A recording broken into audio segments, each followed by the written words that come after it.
वो सुहावने दिन। बात उस समय की है जब मैंने अपने एक दोस्त के साथ पार्टनरशिप में एक बिजनेस शुरू किया। ये बात 2004 की है।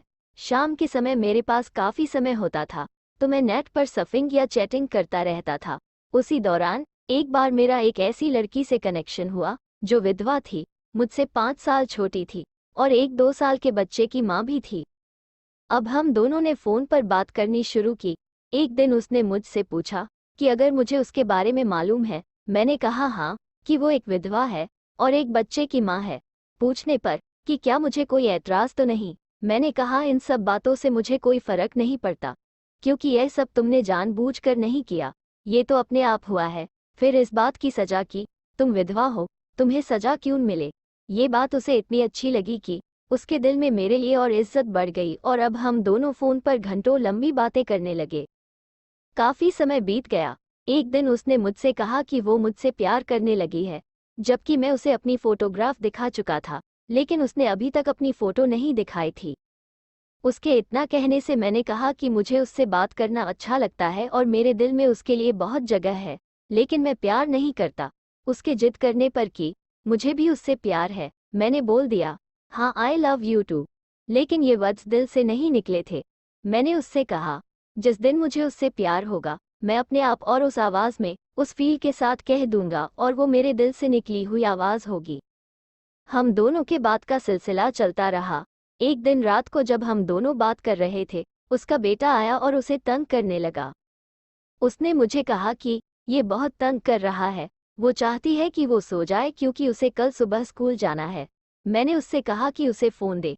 उसके फ़ोन देते ही मैंने बच्चे की आवाज़ में उससे बात करनी शुरू की और फिर धीरे धीरे बच्चे को कुछ कहा और 2 मिनट के अंदर वो बच्चा सो गया।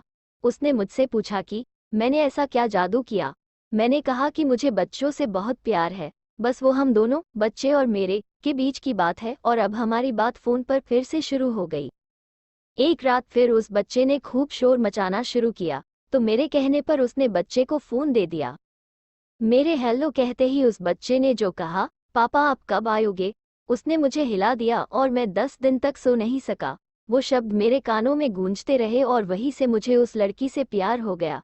अब हम दोनों फ़ोन पर रोज बात करते। मुझे कुछ होता, उससे पहले उसे पता लग जाता था, और उसे कुछ होता, तो मुझे पता लग जाता था। हम दोनों अब प्यार में थे। मैं उसके लिए कुछ भी करने को तैयार था। फिर एक दिन मैं उसके शहर गया, उससे मिला। वो सच में बहुत ही खूबसूरत थी। वो मेरे होटल रूम में अपने बच्चे के साथ आई। मैंने उसके बच्चे को गोद में लिया, उसके साथ मस्ती की, उसे एक बड़ा सा टेडी दिया और वो उसके साथ मस्त हो गया। वो मेरे करीब बैठी थी। हम दोनों एक दूसरे का हाथ थामे बच्चे को देख रहे थे। उसने मुझे गले लगाया, मुझे बहुत अच्छा लगा। हम दोनों एक दूसरे का हाथ पकड़े काफ़ी समय तक होटल रूम में बात करते रहे। प्यार क्या होता है, शायद उस दिन मुझे पता लगा कि जब आप किसी को सच्चे दिल से प्यार करो, उसके करीब और छू लेने से एकदम उत्तेजित न हो, वही एक सच्चा प्यार था। आज हम दोनों अलग हैं, क्योंकि वो मेरी जिंदगी में नहीं आ सकी। उसकी कुछ मजबूरियां थी, मैं समझ सकता हूँ। लेकिन मैं आज भी उसके बेटे के कहे शब्द नहीं भूल सकता। हमारा ये प्यार एक सच्चा प्यार था, जिसमें कोई काम वासना नहीं थी। हम दोनों फ़ोन पर घंटों बात करते थे। ये सिलसिला करीब 1.5 साल तक चला, पर एक दिन वो मुझे बिना बताए कहीं चली गई। मैं आज भी उसका इंतज़ार कर रहा हूँ कि शायद किसी दिन वो वापस आ जाए। शायद उसकी कोई मजबूरी रही होगी जो वो मुझे बिना बताए इस तरह चली गई। मुझे उससे कोई शिकायत नहीं है, लेकिन आज भी मैं उसे बहुत याद करता हूँ।